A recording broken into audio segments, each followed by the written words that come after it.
Pode sentar-se, abre a sua Bíblia comigo em Efésios, capítulo 6.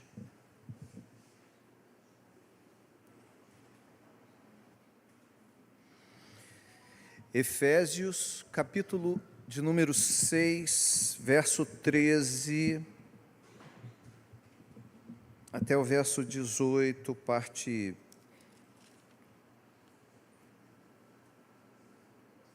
até o verso 18. Portanto, tomai toda a armadura de Deus para que possais resistir no dia mau e, depois de terdes vencido tudo, permanecer inabaláveis. Estai, pois, firmes, cingindo-vos com a verdade e vestindo-vos da couraça da justiça. Calçai os pés com a preparação do evangelho da paz, embraçando sempre o escudo da fé, com o qual podereis apagar todos os dardos inflamados do maligno. Tomai também o capacete da salvação e a espada do Espírito, que é a palavra de Deus, com toda oração e súplica, orando em todo o tempo no Espírito, e para isto vigiando com toda perseverança e súplica por todos os santos. Somente até aqui. Pai, fala conosco mais uma vez, nos ajuda à medida em que a gente tem explorado essa passagem bíblica, nos ajuda a entendermos como devemos lutar essa luta espiritual. Faz assim, para a glória de Jesus, nosso Senhor. Amém e amém. Bom, irmãos, nós vamos para a 19ª parte dessa mensagem. Alguém disse assim, isso está igual sexta-feira 13, né? Nunca acaba. Todo domingo a gente já sabe qual vai ser o texto, mas vamos lá. Talvez, se o Senhor nos der graça, termina hoje.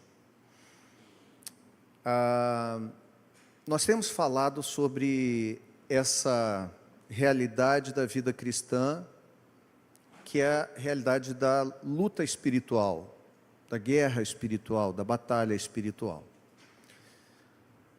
Nisso nós temos dito que existem mais coisas que acontecem entre as nossas relações, até mesmo humanas, e as nossas relações com as circunstâncias da vida, do que somente aquilo que os nossos olhos podem ver e as nossas mãos podem apalpar. O apóstolo Paulo deixa isso muito claro quando ele diz que há uma luta espiritual que não é realizada e que não deve ser realizada contra a carne nem contra o sangue, ou seja, não é contra pessoas, não é contra seres humanos, mas ele diz que há uma hoste celestial da maldade, forças espirituais inimigas que, de alguma maneira, elas tentam causar prejuízo à vida cristã. Muito embora Satanás e seus demônios não possam impedir os planos de Deus de serem realizados, contudo, ele muitas vezes consegue fazer com que nós sejamos, vamos dizer assim, prejudicados em alguns aspectos. Eu dei um exemplo muito claro na semana passada, quero usar novamente aqui, lembrando da vida de Sansão. Sansão foi um rapaz, quer dizer, foi um homem que Deus decidiu dar a um casal, aquele casal engravidou daquele rapaz, né, aquele menino que nasceu. Esse menino seria e foi um juiz no período dos juízes em Israel. O período dos juízes era marcado por uma coisa chamada anarquia. Há duas vezes essa expressão no início e no final do livro de Juízes.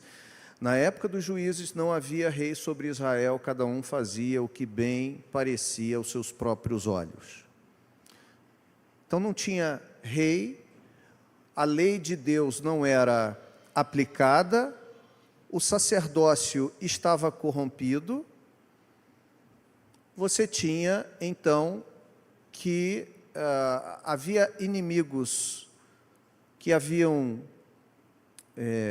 no período do governo de Josué, eles não foram totalmente destruídos, então eles continuaram vivendo ali na terra, e por conta disso eles se levantavam, cresciam e oprimiam Israel. Várias vezes isso aconteceu por alguns séculos, e nesse período Deus levantou pontualmente alguns que eram chamados de juízes. Por quê? Porque esses homens eram libertadores, eles eram investidos do Espírito de Deus para realizar o grande feito de trazer a libertação em determinado período, em determinada localidade. Nem sempre dizia, na maioria das vezes não dizia respeito ao território inteiro de Israel, mas a partes específicas. E esses homens, depois que eles promoviam a libertação, eles governavam o povo. Por isso eram chamados de juízes, porque eles que aplicavam a legislação também para o povo ali. Mas uma vez morrendo esse juiz, voltava tudo como era antes. O povo se afastava de Deus, como o afastamento de Deus, os inimigos cresciam, oprimiam Israel, o povo chorava, gemia, clamava ao Senhor. Depois de 40 anos, 18 anos, 22 anos, dependendo do período, Deus levantava um outro juiz para libertar. E Sansão fora um desses que Deus disse para o casal, né, que eles teriam um filho que seria nazireu de Deus, ou seja, alguém que tinha um voto. Esse nazireado dizia respeito a não poder passar navalha na cabeça, ele não podia cortar o cabelo, ele não podia tocar no corpo de nenhum morto, ele não podia provar de nenhum fruto da videira, não podia comer uva, nem beber vinho, nem tomar suco de uva.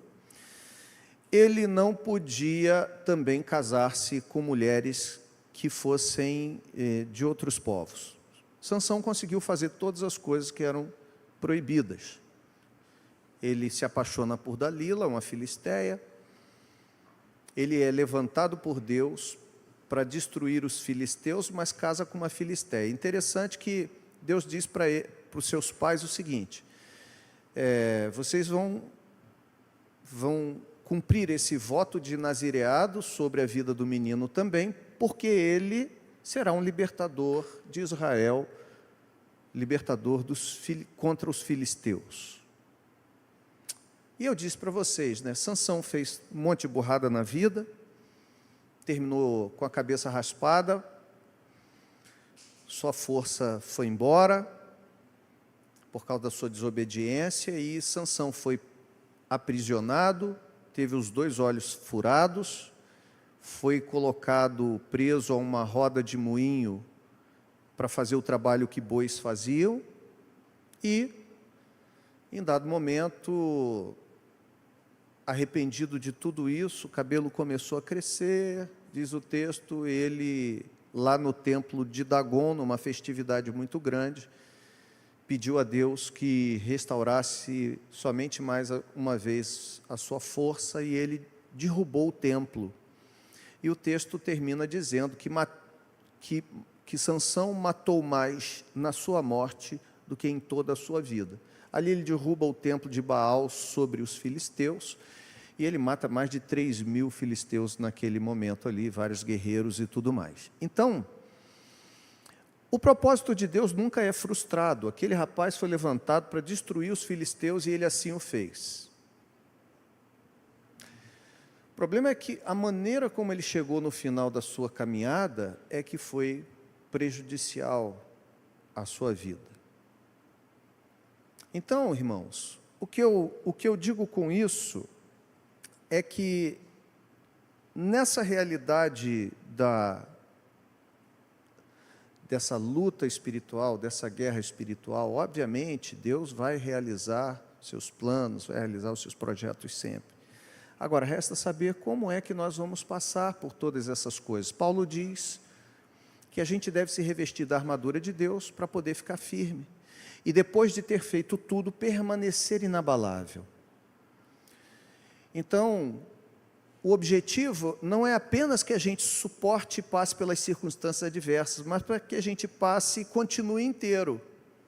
Continue sem perder as estruturas da vida, porque às vezes a tentação vem, você passa por ela, mas alguma coisa fica para trás, alguma coisa é perdida, alguma coisa você já não sai mais do mesmo jeito, sai com alguma perda, vence a batalha, mas sai com algumas perdas. E aí nós temos falado sobre essas partes da armadura, e nesse sentido, eu quero só lembrar, essa armadura não é sair na mão, não é uma luva de boxe, não é algo para uma luta pessoal com o diabo, nenhum de nós tem essa capacidade, nenhum de nós tem essa força, nenhum de nós tem esse poder. Mas são princípios e valores da vida cristã. Então, se o diabo, por exemplo, é o pai da mentira, Deus, Paulo diz que uma parte dessa nossa armadura é o cinturão da verdade. Contra as mentiras do diabo, a verdade de Deus. Se o diabo veio roubar, quer dizer, o ladrão, né, o mercenário vem roubar, matar e destruir, e aí a gente atribui essas características também ao diabo, porque ele veio para fazer isso, ele também realiza isso, de maneira a realizar a iniquidade. Como é que nós devemos responder a isso? Quais são as nossas armas espirituais? A couraça da justiça. Depois depois da couraça da justiça, nós vimos qual é a outra parte? É o escudo da fé? As sandálias da preparação do evangelho da paz. Ou seja, se a relação do homem com Deus, o homem sem Cristo, é uma relação de estar debaixo da ira de Deus, o evangelho é aquele que promove a paz com Deus.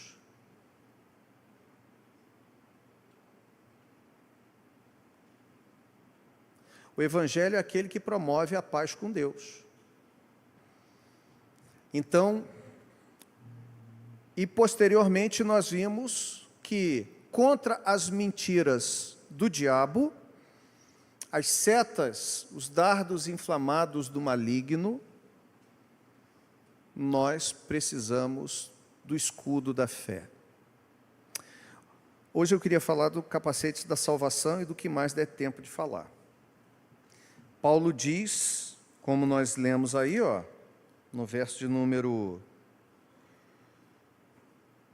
17, tomai também o capacete da salvação e a espada do Espírito, que é a palavra de Deus.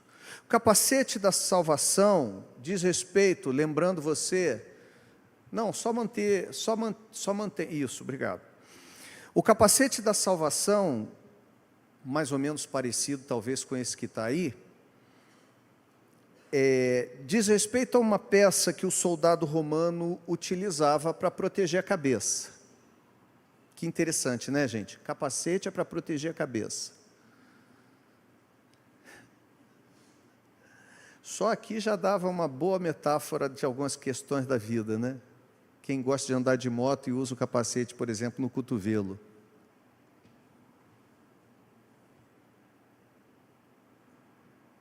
Ou crentes que usam o capacete no cotovelo.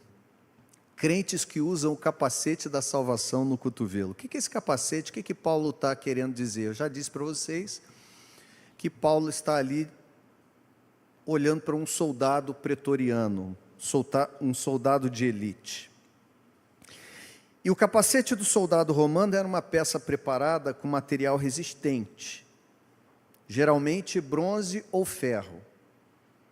Na sua carta aos Tessalonicenses, Paulo também vai fazer menção a isso. onde ele recomenda aos Tessalonicenses tomarem como capacete a esperança da salvação, concluindo que Deus não os destinou para a ira, não destinou aqueles que são de Cristo para a ira, mas para a salvação mediante nosso Senhor Jesus Cristo, está lá em 1 Tessalonicenses 5, 8 e 9.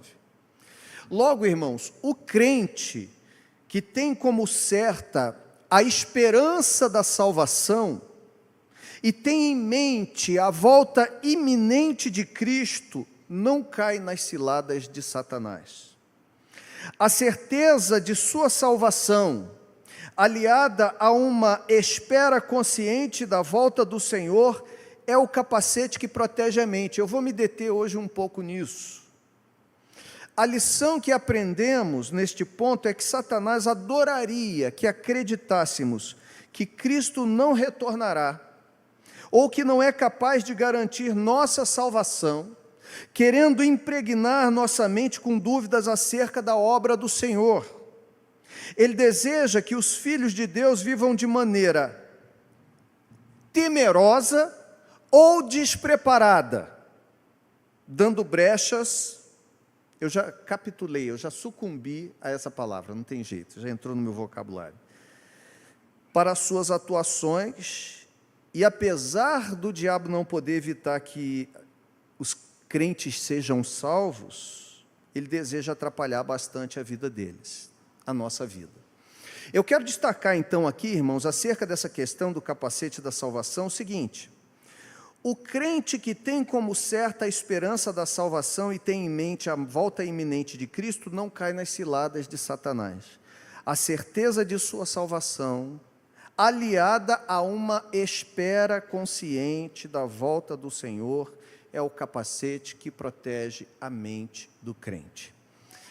Aqui eu faço uma parada porque salvação é um negócio que se entende mal. Eu tenho visto que a gente prega, ensina, mas às vezes as coisas ainda não ficaram claras na cabeça do povo de Deus. E se elas não ficam claras, é bem possível que você viva uma vida de maneira temerosa, por um lado, ou despreparada, de outro lado. Temerosa porque há irmãos que não têm convicção de salvação. Há pessoas, obviamente, que não têm convicção de salvação porque não foram salvas ainda. E eu diria, essa é a primeira pergunta que você tem que responder. É a primeira resposta que você precisa dar na sua vida ao ouvir a mensagem hoje, por exemplo.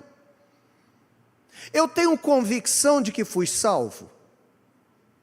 Essa é uma pergunta que você pode responder, e só você e Cristo. A gente aqui só atende a atitudes externas. Se faz-se um apelo, quem quer entregar a vida a Jesus, e alguém levanta a mão e vem à frente, nós oramos, nós não somos árbitros do coração de ninguém para dizer, essa pessoa não é crente, não se converteu não. A gente pode até, a partir de algum tempo de caminhada juntos, perceber, essa pessoa de fato não teve um encontro com Cristo. Mas no momento, nenhum de nós aqui olha o coração de ninguém, ninguém tem raio-x espiritual, não, ninguém tem uma máquina de ressonância magnética celestial, capaz de ver.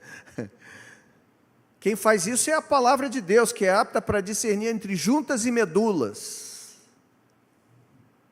Mas, perceba aqui que é só você que pode dar essa resposta. Você já teve uma experiência de conversão verdadeira? Você tem convicção de que Jesus é Senhor da sua vida, ou foi só uma vez que você levantou a mão, ou algumas vezes que você levanta a mão e diz, não, eu quero Jesus, eu quero Jesus. Você pode querer Jesus, falar sobre Jesus, vestir como Jesus. você pode andar como crente, você pode um monte de coisa, mas você pode não ter convicção de que foi salvo. E pode não ter convicção de que foi salvo por dois motivos. Ou porque você não foi mesmo ainda, ou porque você não compreende corretamente o que é salvação.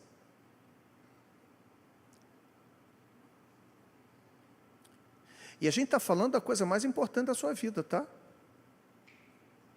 A gente está falando da coisa mais importante da nossa vida. Porque o nosso destino eterno depende disso. Quantos anos você vai viver aqui? Mas quanto tempo você vai passar na eternidade? Então, perceba aqui que salvação é uma coisa mal compreendida. Pessoas têm dúvidas, umas porque não foram salvas ainda. Eu acho que eu não tive esse negócio que o pessoal diz. Sabe por quê? Quando você diz isso para você mesma, isso é ótimo, se você de fato não teve essa experiência. Porque o pior cego é aquele que está enganado. O pior cego é aquele que acha que pensa estar achado. O pior perdido é o que pensa que está achado. O pior perdido é o que pensa que está salvo, sem estar. Não resta saída para essa pessoa. Mas se você reconhece que isso ainda não aconteceu na sua vida, é um ótimo momento para você começar a investigar. E não venha me perguntar depois do culto se você é salvo, não, porque eu não vou saber te responder. Eu vou dizer para você, você precisa buscar a Deus com choros, com jejuns, com orações, porque só o Espírito Santo vai poder trazer essa convicção ao seu coração e dizer, você é meu. Aí você diz, eu sou dele. Sou imperfeito ainda, mas sou dele. Eu posso dizer isso para vocês. Eu posso dizer isso para mim, mas eu não posso dizer de você. Você precisa saber isso de você. Então, salvação em primeira mão é um negócio mal compreendido. Mal compreendido porque muitos não são. Muitos não têm essa experiência. E se você não teve essa experiência e confirma que ainda não teve, eu bato palmas para você, porque esse é um caminho para se definir, afinal de contas, se você quer encontrar esse caminho ou não, e querendo, se você vai percorrê-lo. Mas há pessoas que não têm essa convicção, porque se entende muito mal sobre salvação. Eu ainda vejo crentes de muitos anos em igreja, eu falo isso, irmãos, quando eu falo isso, eu não falo só do nosso ambiente de igreja não, tá?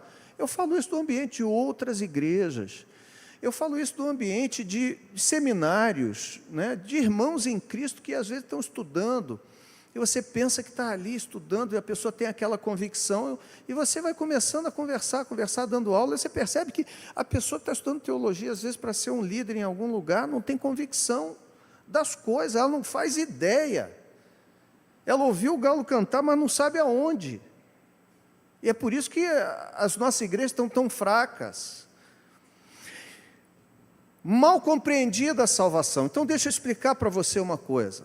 Salvação não é mérito seu nem meu. Não foi você que aceitou Jesus antes de que ele tivesse te aceito. Salvação não dependerá de você até o fim da sua vida, dependerá do que Cristo fez por você, e ele já fez. Se dependesse de você, você estava ferrado. Salvação é uma obra completa que Cristo realizou na cruz do Calvário para... Eu agora, para não causar polêmica, vou usar essa linguagem para vocês. Sobre todo aquele que vier a crer. Sobre todo aquele que vier a crer, a salvação e de fato teve essa experiência de novo nascimento com o Espírito Santo, com Jesus, e você entendeu que agora você é uma nova criatura, nem todas as coisas mudaram da noite para o dia, mas você é uma nova criatura, você sente isso na sua vida, e você é capaz de afirmar isso, que Deus é seu Pai, e você é seu filho agora, de uma maneira especial. É a mesma coisa de você nunca ter comido alguma coisa aí sobrenatural, nunca comeu um bobó de camarão. Eu sei que aqui todos vocês já comeram. Alguém aqui nunca comeu bobó? Bom, então acertei no exemplo. Aí você nunca tinha comido bobó de camarão, aí você comeu bobó de camarão. Alguém pergunta para você já comeu bobó de camarão? Você vai afirmar, eu já. Por quê? Porque você já teve aquela experiência, já experimentou, você já sentiu o gosto, você sabe como é que é. Se é bom ou ruim é uma outra história. Mas você pode afirmar que teve. Agora, se eu perguntar para vocês, todo mundo aqui já tomou sorvete de pitaia? Quem não tomou? Levanta a mão. Se eu perguntar a você como é que é, você vai até no meio de todo mundo dizer, pitaia, eu acho que era pitaia. Se eu acho que era, já não era. Então, irmãos, salvação é algo que se tem convicção porque se experimentou. E muita gente entende salvação do ponto de vista errado e está em dúvidas hoje em dia pelo seguinte: porque muita coisa tem sido ensinada errada. Tem gente que acredita que está salva agora aqui nesse momento no culto, mas se for para casa e discutir com alguém, com o marido, com a esposa, e está meio chateado, já perdeu a salvação. Mas se chega para ele e diz assim, não, meu bem, me perdoa. Não pediu perdão porque ofendeu o outro, não. Pediu perdão porque está perdido. Se morrer naquela hora, tiver um infarto, vai para o inferno, na concepção da pessoa, né? Então eu vou pedir perdão a ela. Poxa, irmão, meu amor, me perdoa, que nada, desgraçado, eu não estou querendo nem o seu perdão, não, mas se eu morrer, eu não quero ir para o inferno. Aí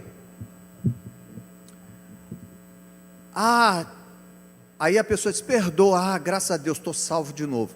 Eu chamo isso, na sala de seminário, de teologia da Margarida. Você conhece a teologia da Margarida? Bem me quer, mal me quer, bem me quer, mal me quer. É a teologia da Margarida. Estou salvo, estou perdido. Estou salvo, estou perdido. O negócio é você dar a sorte da última pétala ser estou salvo, né? Porque se for estou perdido, você está perdido. Então eu estou salvo hoje. Se eu fizer um negócio amanhã, eu estou em pecado, eu pequei, Deus me rejeita. Irmão, olha só. Se você foi atraído a Cristo quando você era miserável pecador, que nem pensava nele, não tinha nem a capacidade de se arrepender, porque o Espírito Santo não habitava em você, ele te amou e te chamou, por que é que você acha que agora que você pertence a ele, ele vai te rejeitar? Cristo não rejeita ninguém que já veio a ele, ele já foi a pessoa. Então, queridos, saiba de uma coisa, salvação pode ser um negócio que você não tem convicção ainda se você tem ou não, tá? Busque, peça a Deus, Senhor fala comigo, Senhor toca no meu coração, Senhor me dá uma nova vida, Senhor me ajuda. Deus não vai rejeitar você, um coração quebrantado e contrito, Ele vai te dar essa experiência, você buscar com jejuns, com choro, com verdade dentro de você.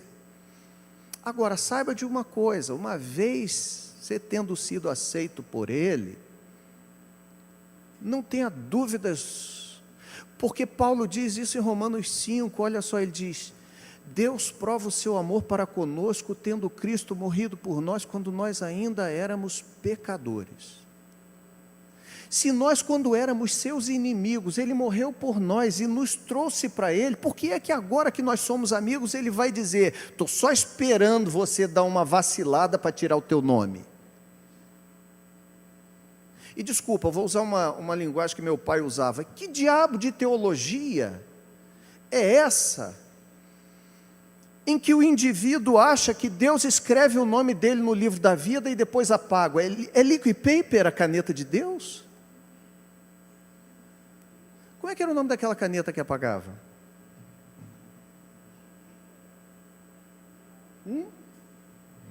Tinha uma caneta que apagava. Caneta quilométrica. Era aquela que tinha uma borrachinha que apagava fácil, sem rasgar a folha do caderno, porque senão o caderno de Deus está todo rasgado, o livro da vida.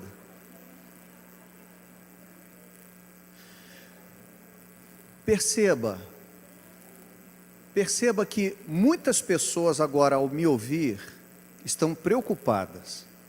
Crentes verdadeiros, talvez irmãos estão aqui dentro, fala assim: poxa, Luiz, tem um negócio dando um zumbido aí, tem algum pessoal do som, tem algum microfone aberto, alguma coisa está dando um zumbido aí. Fecha os outros microfones aí todos que não estiverem usando, tem um negócio com barulho esquisito.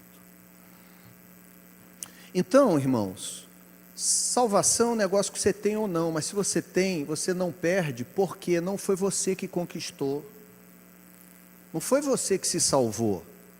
Quando você era pecador, você não queria Deus, não, se Deus não tivesse te atraído.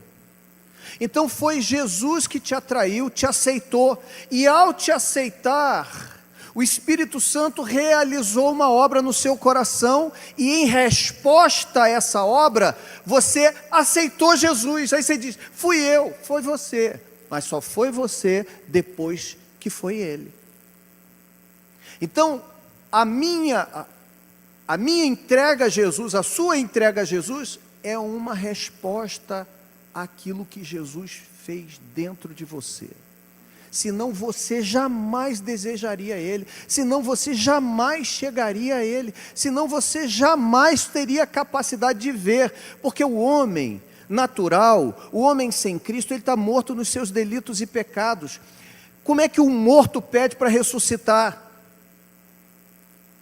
Pensa lá no milagre de Jesus com Lázaro, João capítulo 11, ele chega lá em Betânia, aonde Lázaro tinha morrido, está lá Marta, Maria e Lázaro dentro da tumba. Aí o morto diz assim: Jesus, me ressuscita. É isso? O morto não sabe que está morto, gente. Bênção. É? Não, então não é bênção não, tira essa, não. Alô, som, está saindo lá. Não, liga, é alguma estática aí. Tira essa guitarra aí, eu acho que esse negócio está dando azar aí. É de André, cadê André? Cadê André, gente? Meu Deus. Foi ao banheiro? Liga, pode ligar. Olha lá, eu disse. Foi para lá agora, né? Não, deixa, pode deixar. Tá bom, deixa isso para lá. Pode deixar, gente. Então, qual era o ponto que eu estava agora? Pelo amor de Deus.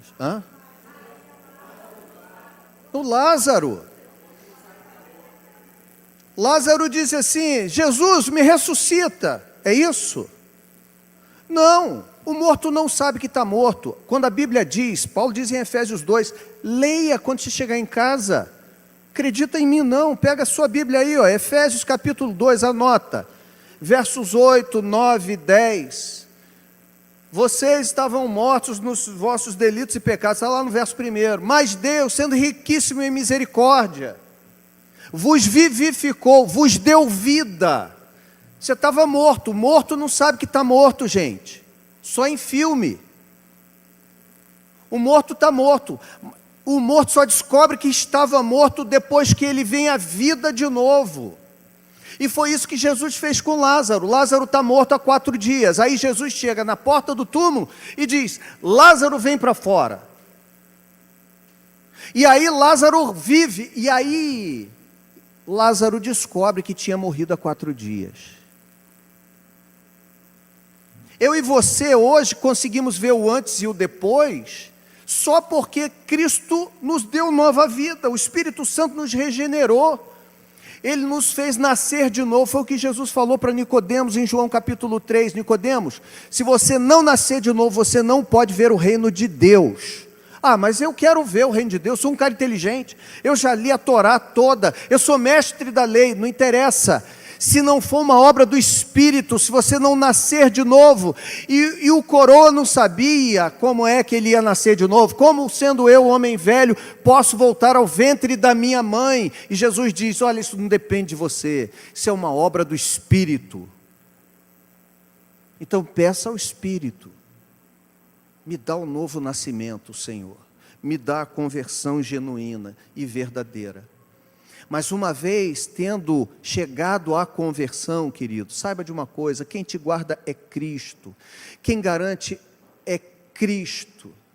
Cristo morreu pelos seus pecados quando você ainda era inimigo de Deus. Hoje que você tem o seu Espírito, você ainda comete pecados? Sim, mas hoje potencialmente muito menos graves, muito menos grave do que antes, porque hoje você não consegue, se nasceu de novo, você não consegue mais viver a prática do pecado como você vivia antes. Paulo, se você virar 2 páginas na sua Bíblia, em Filipenses capítulo 1, verso 6, diz, aquele que em vós começou a boa obra, há de completá-la até o dia de Cristo Jesus. Perceba, aquele que em você começou a boa obra. Ele não diz assim, você que começou uma boa reforma em você, vai levar até o final. Conversa fiada, você não leva nem a dieta que você começa na segunda-feira até a sexta. Se a salvação dependesse de você, eu e você, a gente estava ferrado. Mas depende do mérito de Cristo, da obra de Cristo. Quando Jesus na cruz disse, está consumado, Ele estava dizendo o seguinte, todo o processo foi feito, não sobra mais nada, não resta mais nada, não falta mais nada. Então saiba de uma coisa, ou você é salvo ou não é, mas não existe esse negócio de estou salvo, estou perdido. Então não viva amedrontado, não viva temeroso. Se você é filho de Deus e tem essa convicção, saiba que Deus é por você, e no dia que a trombeta tocar, você vai estar com Ele. Para de ver deixados para trás.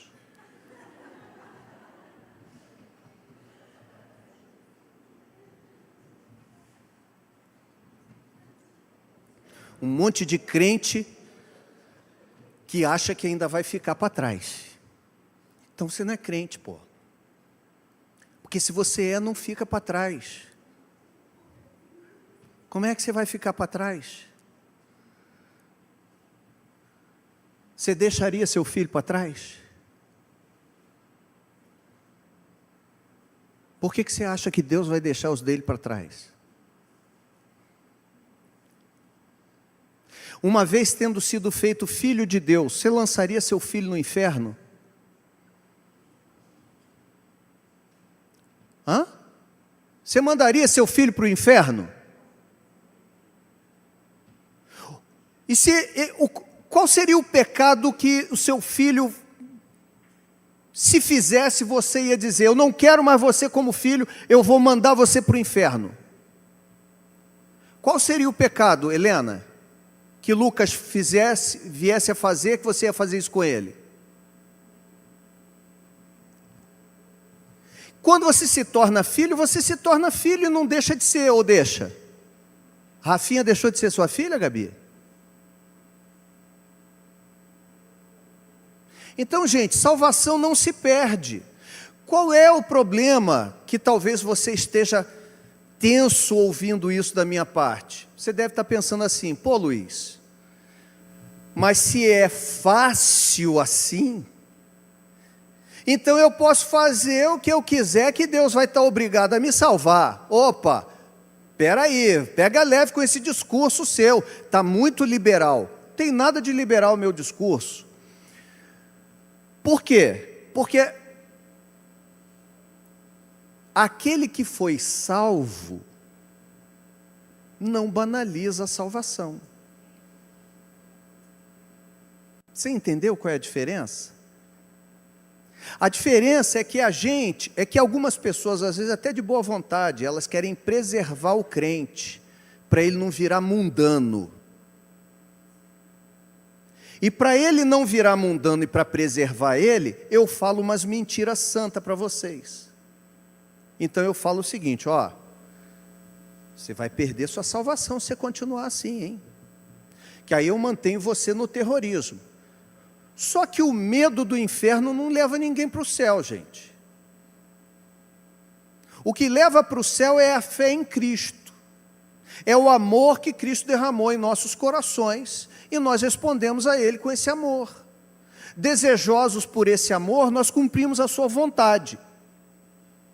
Porque senão a gente vai cumprir a vontade da boca para fora. Como você cumpre ali, quando você para num lugar, não vou parar nesse lugar não, senão eu vou tomar uma multa. Mas não é porque você olhou e falou assim, não, esse não é um bom lugar para parar. É nada, porque se não tiver multa, você para. O seu medo é a multa. Mas Deus conhece os corações, entendeu? Então se eu tenho medo só de ir para o inferno, isso não me leva para o céu, porque eu posso ter uma vida piedosa aqui, mas Deus conhece meu coração. Vocês lembram que no Sermão do Monte Jesus disse? Os limpos de coração? Os fariseus eram sujos de coração com a prática externa limpa. Por isso Jesus disse, vocês são sepulcros caiados. É o quê? É o sepulcro pintado por fora, por dentro tem um corpo morto apodrecendo. Deus vê o coração, minha gente. Então, perceba o seguinte, o medo é que às vezes se fala, olha, cuidado, hein? Você perdoa todo mundo. Hein? Aí o crente vive uma vida temerosa, não que não deva perdoar, mas começa a perdoar pelo motivo errado. E aí vive uma vida temerosa, assustada, uma vida sem graça, sem alegria, sem graça. Porque é isso, acorda e sente um fardo, eu tenho que fazer, porque Deus antes não me queria, mas agora que Ele me quer, Ele botou um raio na minha cabeça, primeiro erro que eu tiver, Ele me manda para o inferno. Ele tira a salvação que Ele me deu. Não, Deus não faz isso, Deus não faz isso. Deus não faz isso. Agora, se você foi salvo, você vai amar a lei de Deus. Quando você não conseguir cumprir a lei de Deus, por causa da natureza pecaminosa que está em você, você vai sofrer, você vai chorar, você vai dizer, cara, eu sou um miserável, poxa Senhor, quando é que eu vou vencer esse pecado? Poxa Jesus, quando é Senhor que eu vou me livrar? Eu não valho nada, eu sou ruim. Poxa Jesus, de novo eu cometi o mesmo erro. Poxa, estou envergonhando o Senhor com a minha vida. Perceba a diferença, porque você é constrangido pelo amor que existe de Deus no seu coração. Você não faz isso porque você não quer dar ibope para o diabo, para as pessoas, ou porque você está com medo de Deus não te querer de novo. Olha, ouça-me. Quando a gente tem um filho, ou quando a gente ama alguém, fomos nós que escolhemos essa pessoa.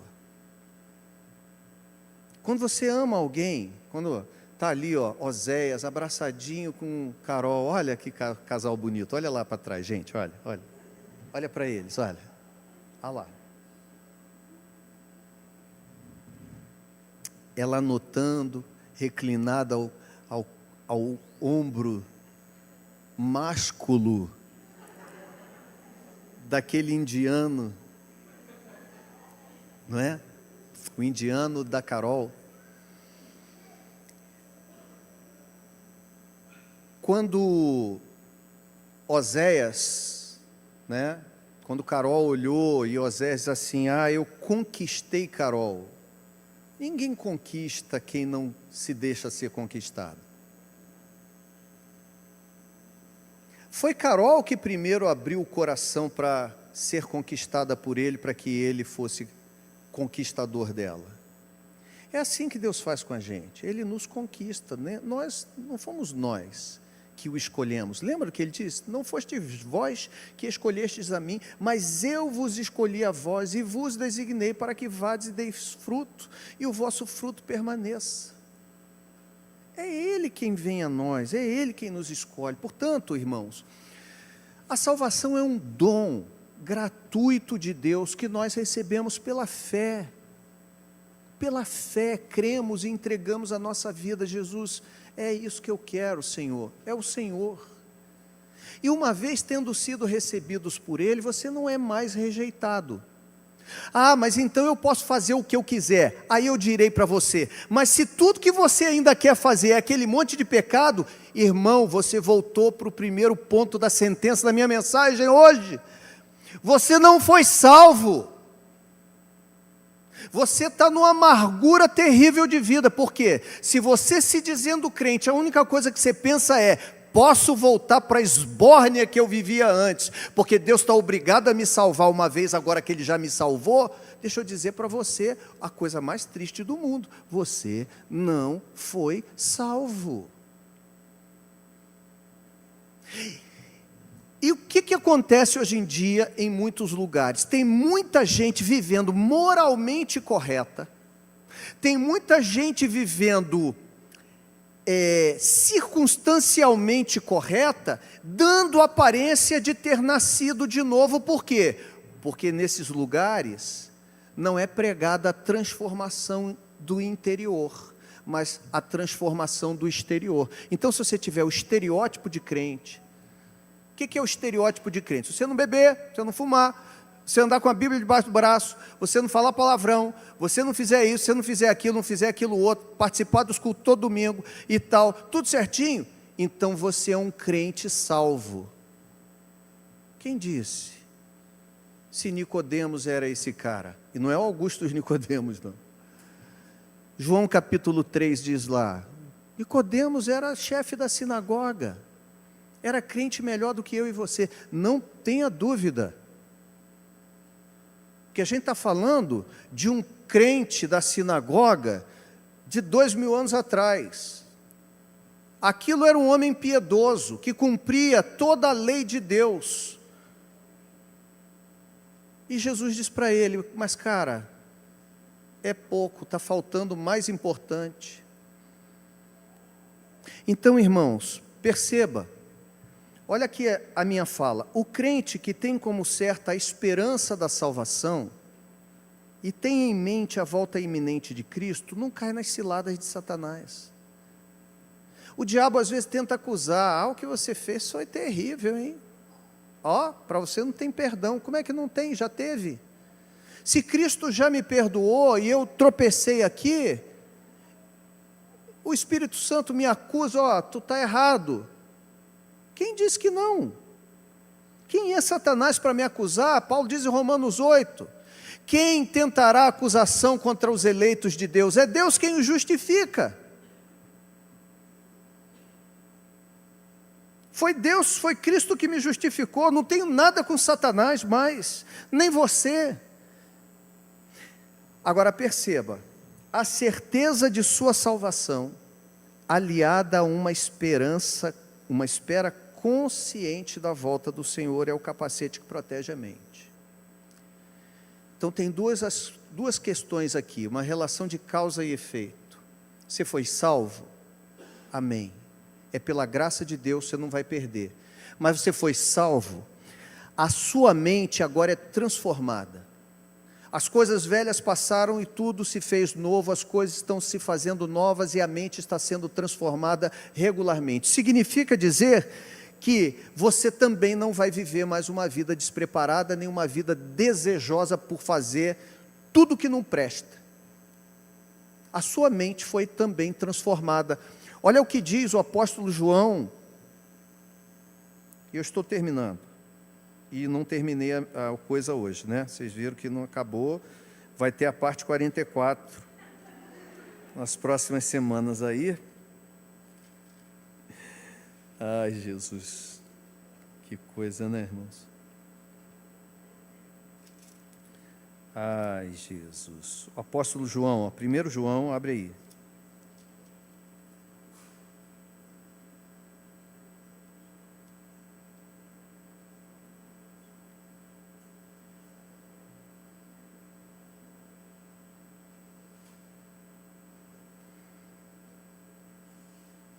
Olha o que diz João, 1 João capítulo 1, ou capítulo 5, verso 1. Ele diz assim, ó, todo aquele que crê que Jesus é o Cristo é nascido de Deus, e todo aquele que ama o que o gerou também ama ao que dele é nascido. Nisto conhecemos que amamos os filhos de Deus quando amamos a Deus e praticamos seus mandamentos, porque este é o amor de Deus, que guardemos os seus mandamentos. Ora, seus mandamentos não são penosos, porque todo que é nascido de Deus vence o mundo, e essa é a vitória que vence o mundo, a nossa fé. Quem é o que vence o mundo, senão aquele que crê ser Jesus, o Filho de Deus? Então há uma relação de causa e efeito na salvação. A salvação transforma a sua mente e a minha mente, de tal forma que a nossa mente pecaminosa, que ainda quer fazer um monte de coisa que não presta, é o tempo todo relembrada pelo nosso novo homem, né? Por esse ser regenerado, nascido de novo, que essa não é a vontade de Deus, e por isso nós lutamos contra esse desejo. E se existe então dentro de você essa luta diuturna, dia e noite, dos desejos da carne contra aquilo que você entende que é a vontade de Deus revelada nas Escrituras, é porque é um conflito de duas naturezas dentro de você, a antiga de Adão, que ainda permanece, e a nova de Cristo, que já está em você. O dilema na tentação, irmãos, pode ser um bom indicativo do novo nascimento. O dilema entre pecar e não pecar pode ser um bom indicativo da salvação.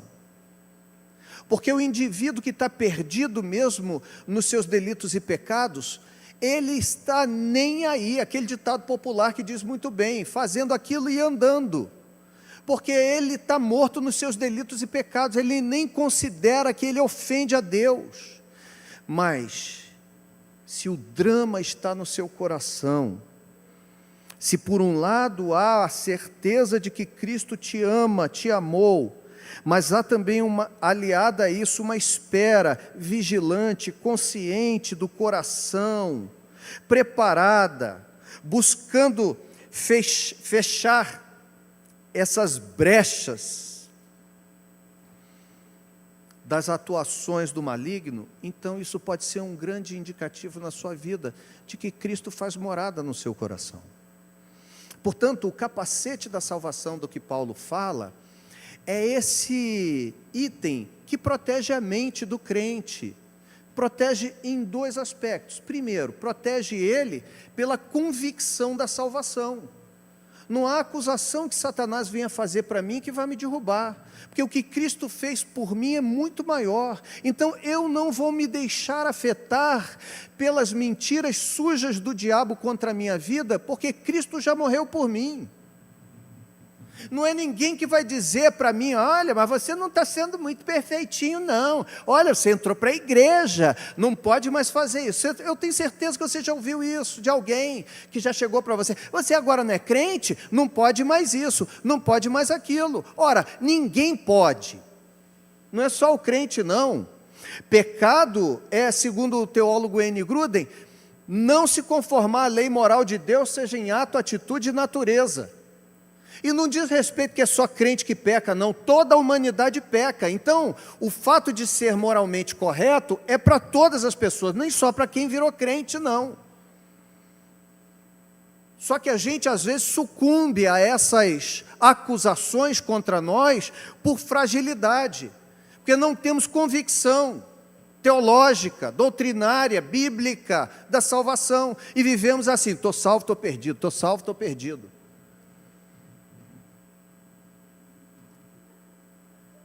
Agora, termino. Duas coisas: esse capacete protege a gente dessas investidas malucas do diabo que enlouquecem a gente.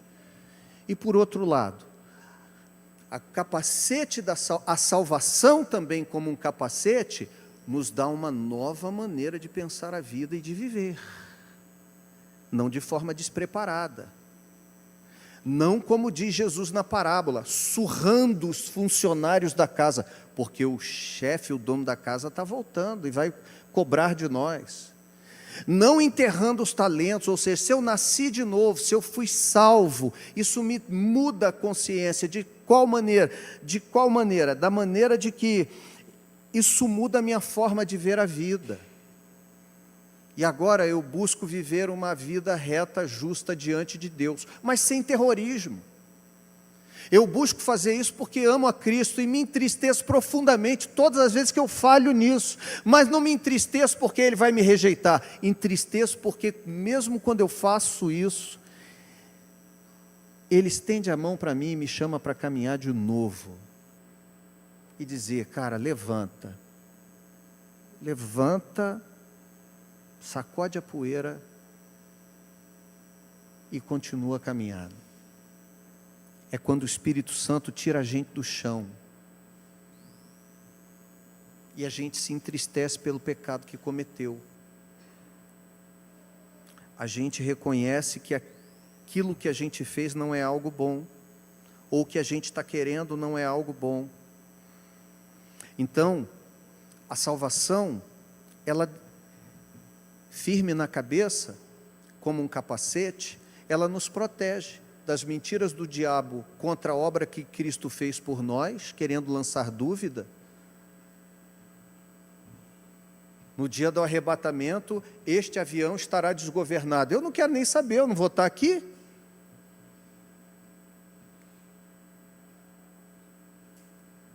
Agora, se você é crente, também não estará. Eu conversei com uma crente um tempo desse atrás que disse para mim: porque no juízo final é que nós vamos ver, né? Eu falei: não é possível. Se você é crente e está com medo do juízo final, alguma coisa está errada, porque a Bíblia diz que no juízo final, o advogado já fez você passar pela porta ali, ó. Você não senta no banco dos réus. Quem sentou no banco dos réus foi Cristo, que se deu como réu e que cumpriu a função de advogado. Então, você vai receber galardão. Deixa eu ver o que você fez com a sua vida de crente, e Deus vai te dar galardão. Agora, quem sentar naquele banco também não sai de lá, gente. Só vai sair para o outro lado. Tem crente que acha que assim, meu Deus, olha, eu tenho ficado perplexo. Como diria um amigo meu, perflexo. Eu tive um amigo que dizia isso, né? Luciano conheceu.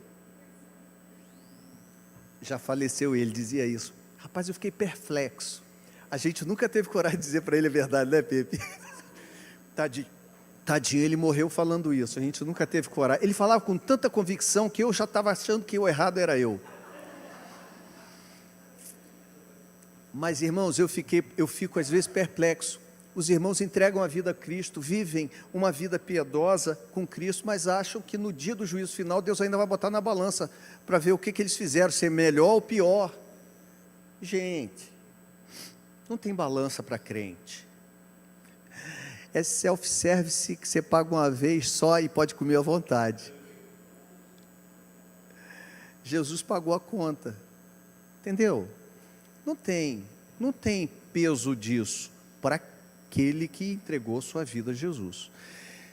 E como consequência disso, ele tem uma vida mais pacificada no seu coração, mas ele também procura ter uma vida moralmente melhor, moralmente mais correta. Ele procura não escandalizar os irmãos. A liberdade dele não é ocasião de escândalo para os irmãos. Entende? Então, ele vive uma vida que agrada a Deus também. A sua vida também tem como desejo agradar a Deus, porque ele foi salvo, ele recebeu uma nova natureza. A semente de Deus está nele, então ele agora tem uma nova natureza. Então, essa nova natureza deseja agradar a Deus. Pensa direitinho na sua vida. E existe até um lugar, tá, irmãos, nesse ponto, um lugarzinho do temor também. Davi, quando cometeu o pecado contra Deus, lá com Batseba, Urias e tudo mais, Davi estava tão chocado consigo mesmo, uma redundância, consigo, que ele orou nas suas orações, ele pediu a Deus: Senhor, não retire de mim o teu espírito. Ele tinha medo de Deus fazer com ele o que Deus fizera com Saul, apesar de que Saul nunca fora sido alvo dessa graça de Deus, do Espírito habitar nele. O Espírito veio sobre Saul, para Saul cumprir uma missão, mas o Espírito estava em Davi. Agora perceba, uma salvação genuína até nos dá temor de errarmos contra Deus, mas não pode nos dar um terror que paralisa a nossa vida e faz com que Satanás consiga retirar a alegria da nossa existência por algum tempo. Capacete da salvação. A salvação precisa estar como um capacete, bem afivelado, um material de excelente qualidade, que nos dá a convicção da obra de Cristo, que ninguém pode tirar por um lado, mas que também nos dá como consequência dessa obra uma vida que deseja agradar a Deus, uma vida que luta contra o pecado, uma vida que apresenta nos seus frutos aquilo que é respectivo a uma nova árvore. Uma boa árvore dá bons frutos. Então, uma pessoa salva, ela não vai viver nem temerosa, ela não deve viver nem temerosa. E ela também não pode viver uma vida de esbórnia no pecado e dizer: eu sou salvo porque Deus me salvou, Ele vai me salvar para sempre. Se Ele salva mesmo para sempre. Mas se você não foi salvo, meu amigo, demonstrando desse jeito, aonde você vai é queimar no mármore do inferno, como diz a novela. É o termo técnico teológico. Você tem convicção da sua salvação? Essa é a pergunta. Você tem convicção de que você teve um encontro com Cristo transformador na sua vida? Você tem convicção de que houve um antes e um depois em algum momento na sua existência? Momento para você refletir um pouquinho agora. E se você não encontrar essa convicção dentro de você nessa manhã, precisa vir aqui à frente não. Você pode fazer isso no seu lugar. Feche seus olhos, curve a sua cabeça, fale com Deus. Veja qual é o seu caso. Talvez o seu caso seja: Senhor, não tenho convicção, não tenho certeza, não sei se sou. Coloca diante de Deus. Talvez o seu caso seja: Senhor, eu tenho certeza que não sou. Peça a Deus. Talvez o seu caso seja nessa manhã: Senhor, eu sou, mas eu acho que eu penso um monte de coisa errada aí que o Luiz falou. Então pede a Deus para curar seu coração com a sua palavra. Senhor, louvamos o teu nome nesta manhã. Aqui eu, junto com meus irmãos, meditamos em tua palavra, refletimos sobre salvação, essa obra graciosa que o Senhor nos proporcionou. Não fomos nós que fizemos nada por isso. Aliás, fizemos sim, nós pecamos. Por causa do nosso pecado, é que o Senhor teve que resolver essa parada. Mas o Senhor resolveu de forma completa, perfeita, fazendo o que nós não poderíamos jamais fazer. Entregou a vida do seu Filho, Deus, que se tornou homem, viveu de forma perfeita, morreu naquela cruz, dizendo que está consumado, significa que todas as coisas foram feitas de maneira completa. Muito obrigado, Senhor, pela minha vida, a vida dos meus irmãos, a vida daqueles que já tiveram esse encontro transformador, regenerador com o Senhor em seus corações, que tem convicção inabalável e podem chamar o Senhor de Paizinho, como diz Paulo, Abba Pai. Muito obrigado pela vida dos meus irmãos que têm a oportunidade de ouvir essa mensagem do Evangelho, como eu tive um dia também, e que tem tido um dia depois do outro a oportunidade que o Senhor tem dado. Que essa oportunidade seja abraçada,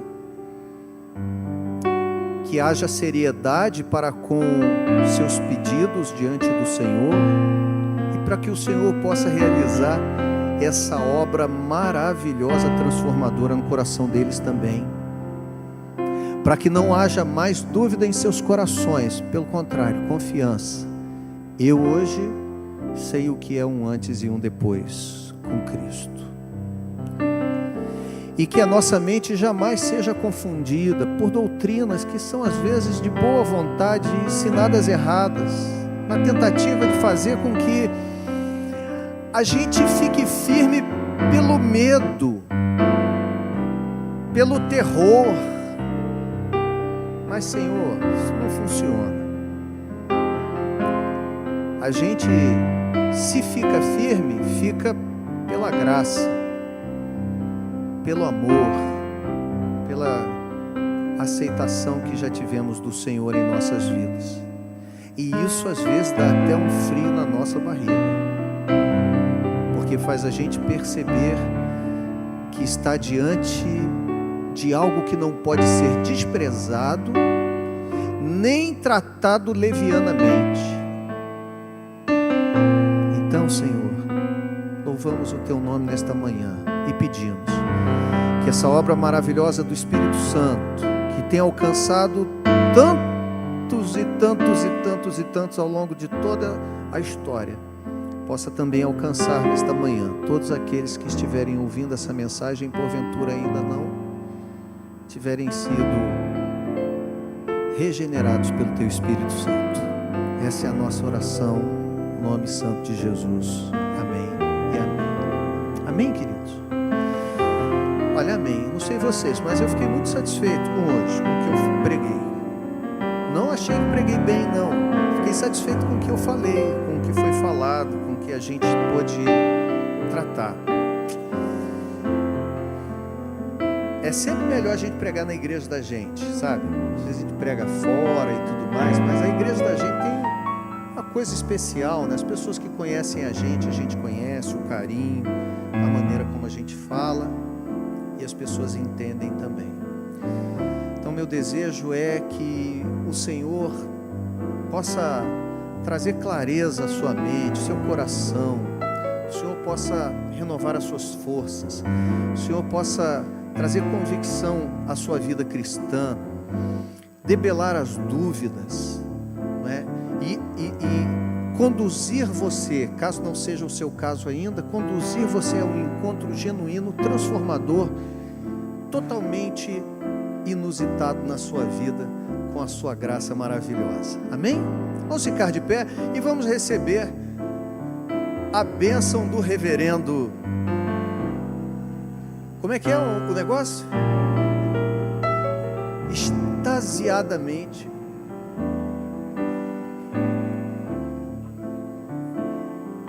nessa manhã sejamos absortos de tanto.